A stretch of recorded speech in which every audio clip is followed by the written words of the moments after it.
Welcome back to the Kosi Arsenal podcast. My name is Kosi. Welcome back to a brand new video. We have a big injury update on Bukayo Saka, a big injury update too on Benjamin White as Mikel Arteta gets to gear up for the last part of the campaign. It is win or bust for Mikel Arteta. It's just the Champions League and the Premier League. We're out of the Carabao, we are out of the FA, so it's just about the Premier League and probably the UEFA Champions League as well. We have an update on Gabriel Martinelli as well, and Sammy Makbo has said in the summer, Arsenal are guaranteed to get 2 new forwards. But, that is a but, Benjamin Sesko is our most realistic striker. It's not going to be Alexander Isak as most of us would have wanted. We'll do videos on Isak as well, but it looks like Sesko is the most realistic option Arsenal want to go and get. So hit the like button, subscribe to the channel as well. How big is Saka coming back before the end of the campaign? How big is Ben White coming back before the end of the campaign? And of course, what is going on with Gabriel Martinelli? Let's start off with the big one on Gabriel Martinelli. It's been revealed today by David Onstein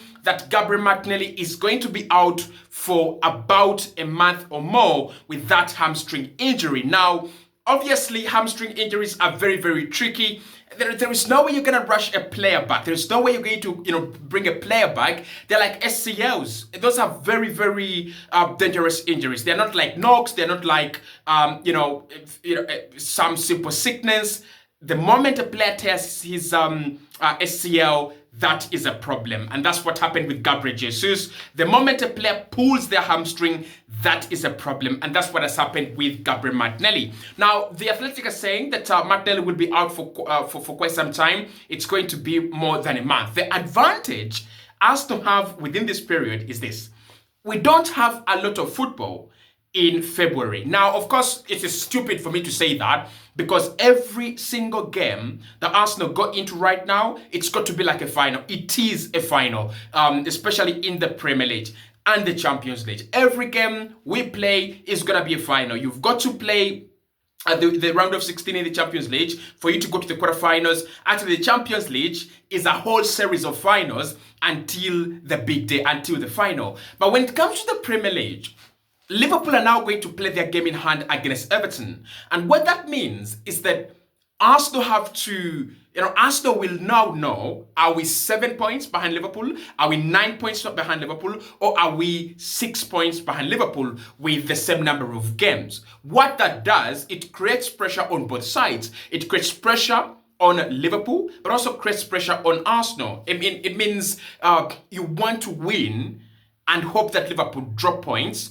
and you have to be on your best day each and every day. Now, without Gabriel Martinelli, that narrows down our attacking options before Saka comes back. It really does. And of course, Gabriel Jesus is not coming back this season.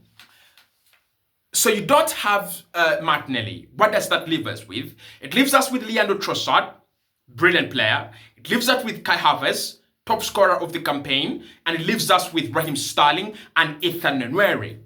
Now, Raheem Sterling of Arsenal, the Raheem Sterling of this season, you can't bank on him. Basically, you can't bank on him. So there are 3 now options that you have to pray they don't get injured and they don't get tired. Trossard was already played a lot of minutes this campaign. Ethan Nwaneri, who's just 17, and Kai Havertz, who's already played a lot of minutes this campaign. He's been a little bit of a disaster, but he's scored a lot of goals and he's our leading top scorer in the team. So this is how our front 3 will be looking like.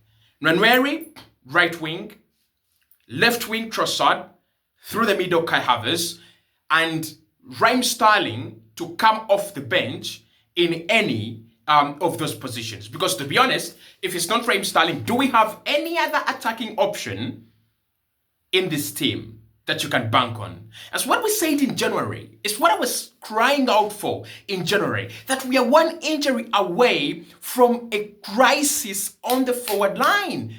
And I wonder how Jason Aito and Mikel Arteta and whoever is was scheming in January didn't see that. Right? There were two motions to be debated. And I think at Arsenal, we only debated one. The first motion was, what if we bring in a player and that player is not real value for money, right? Why don't we wait until the summer and bring in the right players?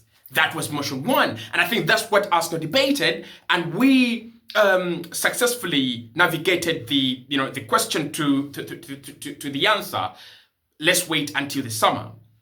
The second motion which had to be debated is, what if one more player on that forward line gets injured? What do we do? And that motion wasn't debated. If it was debated, the answers were, which I think no logical person would actually give, but this is according to the situation. We say no one. These are the answers that must have come out. We shall not suffer any more injuries.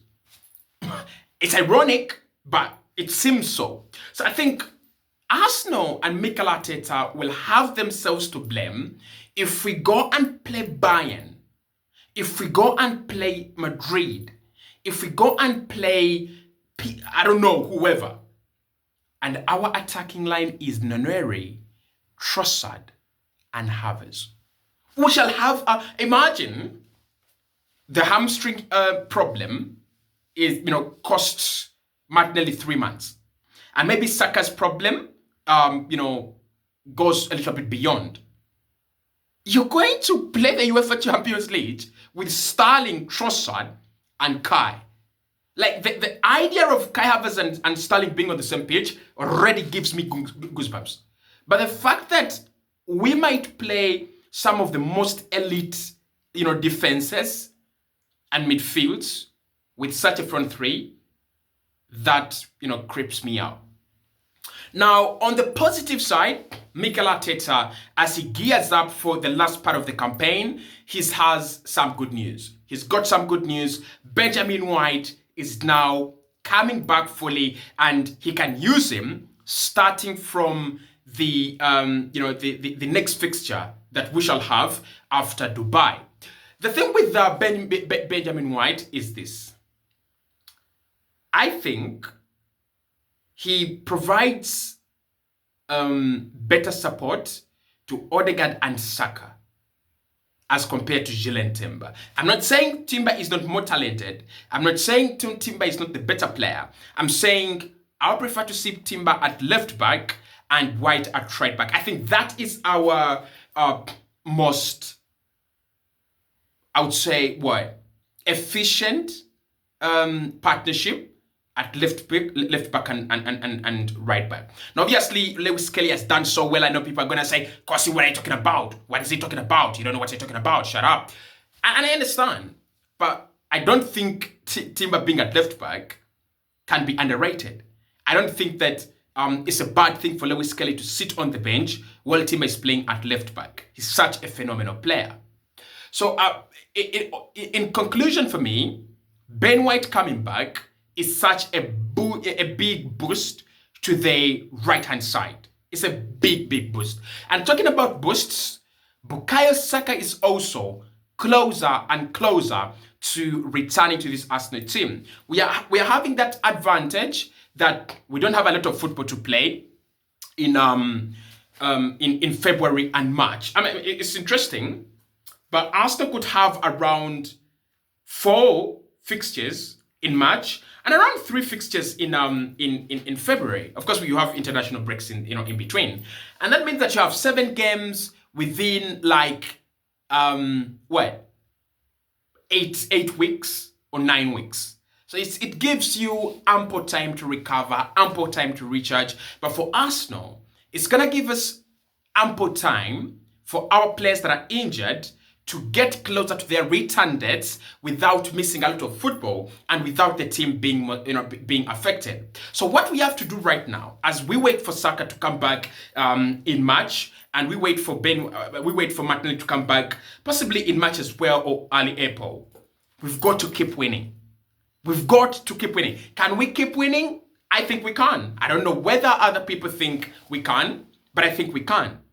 If we can keep winning our games, I think we are left with around 15 or 14 fixtures, and 5 of those will be played between February and March. February and March. So April and May, you have 10 fixtures in the Premier League. can we establish a machine that can go and win 10 out of 10? Because if you do 10 out of 10 of the last 10 fixtures, there's a possibility that Liverpool could crumble and might crumble, right? So Saka is closer to coming back. Gabriel Martinelli is out for a month, but Ben White is ready to be selected by the manager whenever he wants. I'll speak to you right in the next one.